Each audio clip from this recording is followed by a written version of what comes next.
Hi, Gerd. Yes. Hello to everybody, and thank you again for being here. Our title for today is How to Live from a Grateful Heart. And the founder of our denominations, Dr. Ernest Holmes, says, gratitude is not only a virtue, but is also part of a practical philosophy or daily life. There is no wiser way of living than to remember every morning that life was given to us and to lift up our thoughts in thankfulness for the bounty that we possess. He also said that in everything give thanks. An attitude of gratitude is the most salutatory and bespokes the realization that we are now in heaven. How we love to do for those who cooperate with us and are grateful for our small endeavors. Gratitude is one of the chief graces of human existence and is crowned in heaven with a consciousness of unity. So we're going to look today at gratitude and the importance of gratitude in our life and why we would even want to live from a grateful heart. According to Eric Butterworth, one of Plato's laws was, when you feel grateful, you feel great. Eventually, you attract great things. What all three of these quotes is reminding us is that we bring to us what we expect. We manifest in our life what we expect to manifest. Maybe not consciously, but whatever it is that we truly believe is what shows up in our life. When Jesus said it is done to us as we believe, the most important word in that entire sentence is as. And when we live from a space of gratitude, we attract things to be grateful for. So what we are going to look at today is the power of gratitude. And the power of gratitude is why we want to live from a grateful heart. Because when we live through gratitude and we express gratitude, we create that flow that brings those people and those things and those events to us to feel grateful for. We live in a world that as we listen to the news, we may forget that life works and that we're on this planet because we're supposed to be here and that there truly is more good in this world than there is bad. I was watching a YouTube presentation by Dr. Ken Gordon as I was preparing for this, and he tells a story about getting hurt, springing his knee when he was skiing. And so every morning when he got up, his wife would ask him how he felt. And he would tell her how bad his knee hurt and how much pain he was in. And this went on for 2 or 3 days. And finally one morning, he woke up and he thought, my other knee feels great. In fact, it feels better than usual. My hands feel great. My arms feel great. With the exception of one part of me, this one knee, I feel great.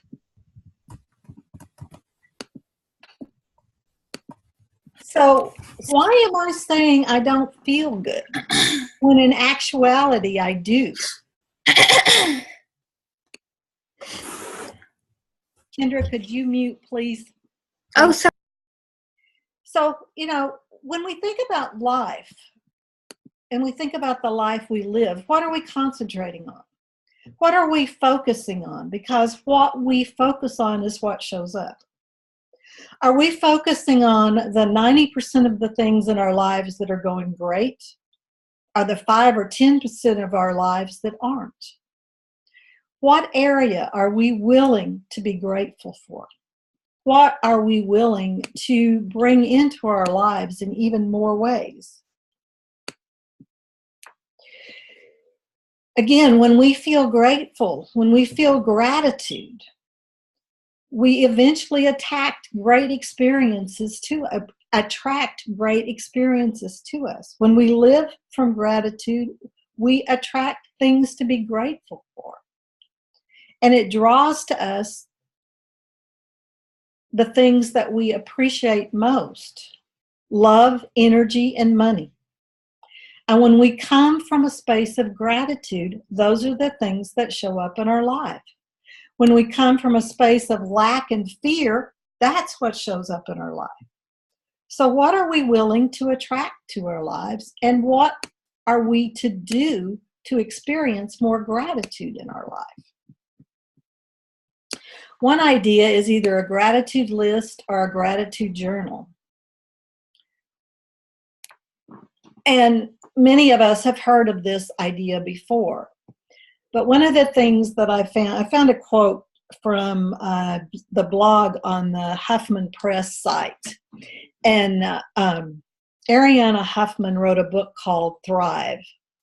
And in this book, she states, gratitude works its magic by serving as an antidote to negative emotions.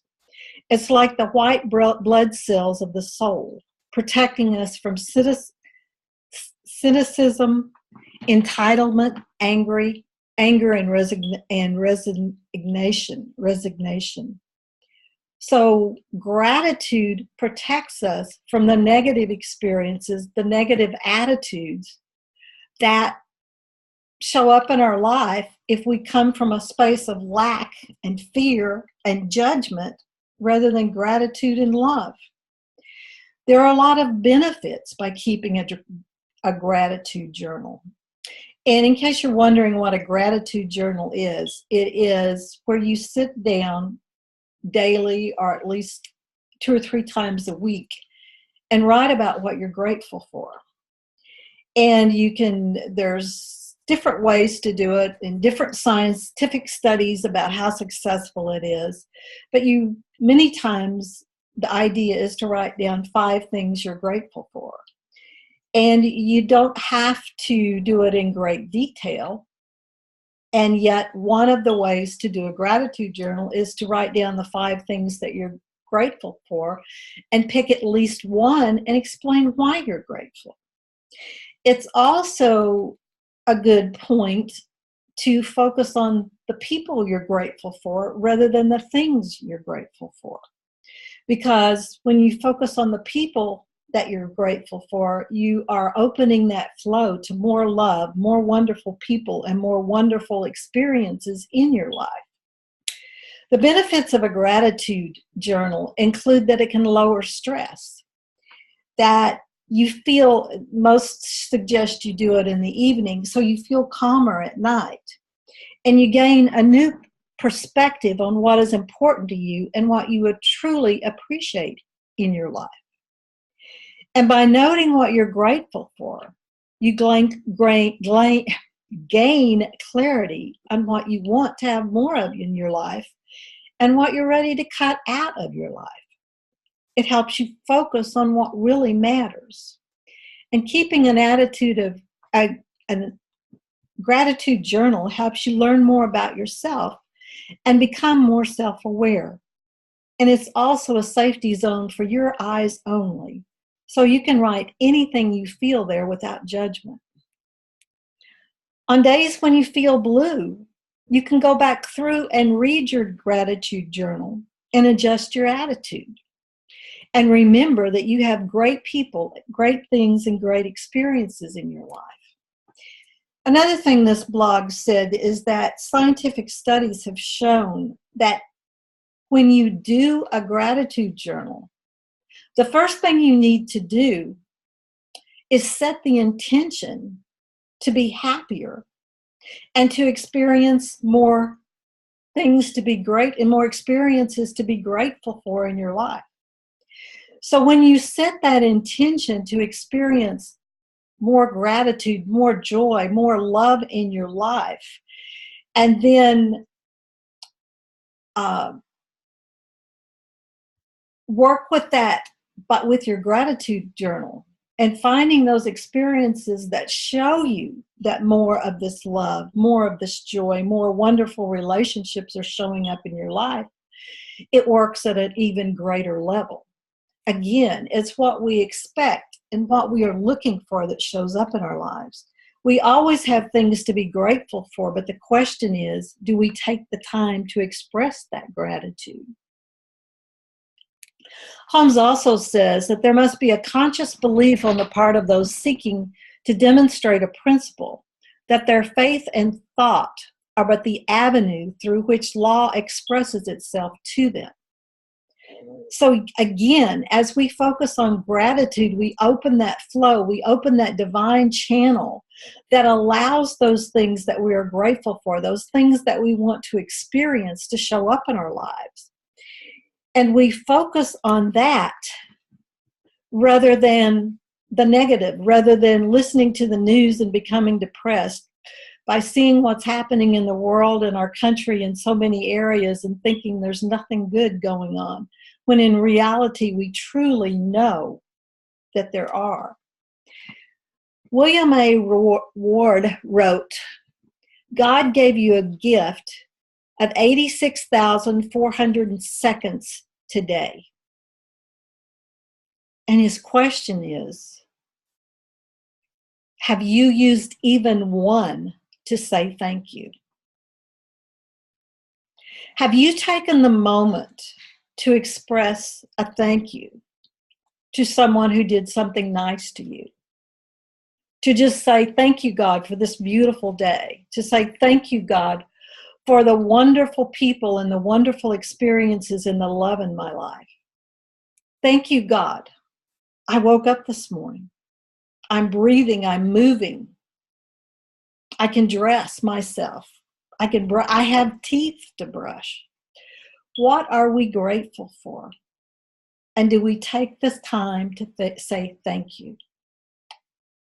And in saying thank you, we are expressing gratitude to that divine wholeness, that divine God stuff that is always working through us, always working for us by working through us.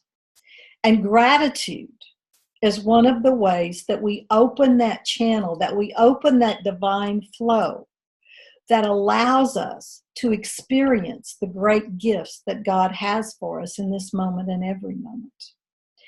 And so I would like to encourage each one of you to take the opportunity to do a gratitude journal or a gratitude list, to be willing to express that gratitude, to be willing to express that thank you, to truly open yourselves up to receiving all that God has to offer, to receiving all that this life has to offer.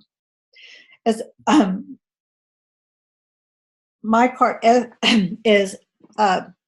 Eckhart said, if the only prayer you say in your whole life was thank you, it would be sufficient. So join me in this experience of saying thank you to God and the universe.